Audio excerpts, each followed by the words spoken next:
Lei Chang, I really appreciate your time today. Thank you. Thanks, Tom.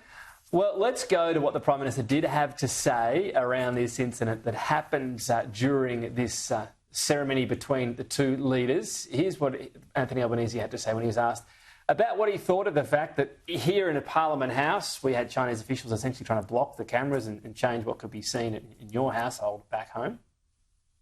Is it acceptable to import that kind of behaviour into the heart of Australia's democracy here in Parliament House? Well, I didn't see that. I saw Chang Lei and we smiled at each other during the event. Look, I'm not aware of those issues. It's important that people be allowed to participate fully, and that's what should happen in this building or anywhere else in Australia. Joining me live now, Shadow Home Affairs and Cybersecurity Minister James Patterson. What did you make of that response? Not aware of it, didn't see it. It's not credible, Tom. It's been publicly reported earlier this year that the Prime Minister employs 11 media advisors in his office, and among them are people who might be surprised to some of your audience, but watch Sky News. In fact, hello to my friends in the PMO watching right now. Standard operating procedure for a media advisor is to brief your principal on recent breaking events before they go out and do a press conference. It is completely not credible. The Prime Minister did not know when he walked into the press conference that this incident happened. So his response, is this just another way of diplomacy? He is not the first leader, I suggest. If the case is that he has been briefed, I'm saying that's an if. I certainly don't know that for a fact. But he wouldn't be the first one to feign ignorant bliss, perhaps you'd call it that. It's happened before, it'll happen again, won't it? It's totally inadequate, Tom, and it is reminiscent of the Prime Minister's behaviour after the incident involving HMAS Toowoomba in the East Japan Sea, when Australian Navy divers were sonared. He held a press conference in San Francisco at APEC after having met with Xi Jinping and failed to raise this issue with him.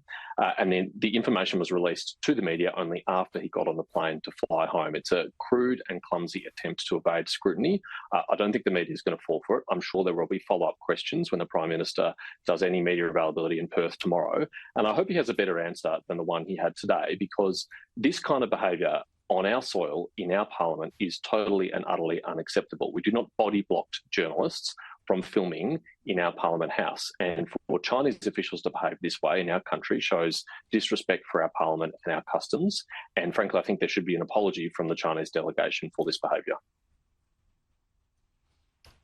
Do you think during a visit, if the Prime Minister had said what you just said there, it would have ramifications for relations, that would sour the visit and perhaps have ramifications around trade or other areas? What has ramifications for the relationship is the behaviour as Chinese officials, not us choosing to call it out. We shouldn't be silent and censor ourselves because of bad behaviour by our visitors and then allow that behaviour to continue, because if we do, then there'll be get much more of it. I think it would be appropriate for him, in a restrained and respectful way, to say this is not how we do business in Australia and this is not acceptable.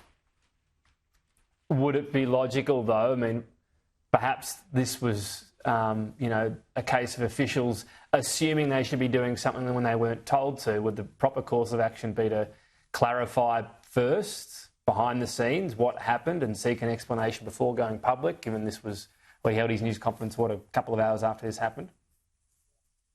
That's certainly possible, Tom, and the Prime Minister now has the benefit of time before his next media appearance to sort out what had happened here and to seek an apology and to make appropriate comments tomorrow. And this will be a test of his leadership. Is he willing to stand up on issues like this, or does he think it's acceptable that an Australian citizen, an Australian journalist, is treated this way by a visiting foreign official in our own parliament? You mentioned as well the military incidents that happened. We did hear from Anthony Albanese that he has sought to improve military-to-military communication. Is that the right response to that? He says that's a practical response. Is he right that you can, try to criticise the Chinese government publicly? That doesn't tend to bend their will, but that communication improvement might actually change the situation in the future? Military-to-military communication is important, and if we have better connections with our Chinese counterparts while operating in the region, that is welcome.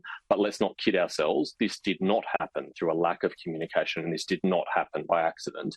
Very deliberate choices were made by the People's Liberation Army to, in one instance, drop flares in the path of an Australian helicopter, in another instance to drop chaff in the flight path of an Australian RAAF jet, and in another instance to use sonar to harm Australian Navy divers in the water. In fact, HMAS Toowoomba officials spoke about the fact that they were messaging their Chinese counterparts in the region to warn them that divers were in the water, and they were ignored. So the PLA has very clear orders to try and contest any international forces operating anywhere remotely close to China's mainland, even in international waters or in the exclusive economic zone of other countries like Japan's, as happened in one of these instances. So we shouldn't be naive and think that improved military communication will stop this, because it's been happening for years and on a repeated basis. Yeah. What you've had to say today about a few things obviously indicates you believe the coalition, or the government should be at the moment, and the coalition would be more outspoken, more willing to call things out with China. If that's the case, does it also carry some risk that relations would deteriorate? Well, I think we always have to be robust in advocating our national interests. We should do that in a respectful and a measured way. We should be strategic about it, but we shouldn't be afraid to do it, because actually what authoritarian regimes want from democracies, almost more than anything else, is our silence. They want our complicity. They want us to stop criticising them and calling out that behaviour. And it is important, because we are a liberal democracy, that we are consistent with that and we speak out when appropriate. We shouldn't be cowed into silence. James Patterson, appreciate your time. Thank you.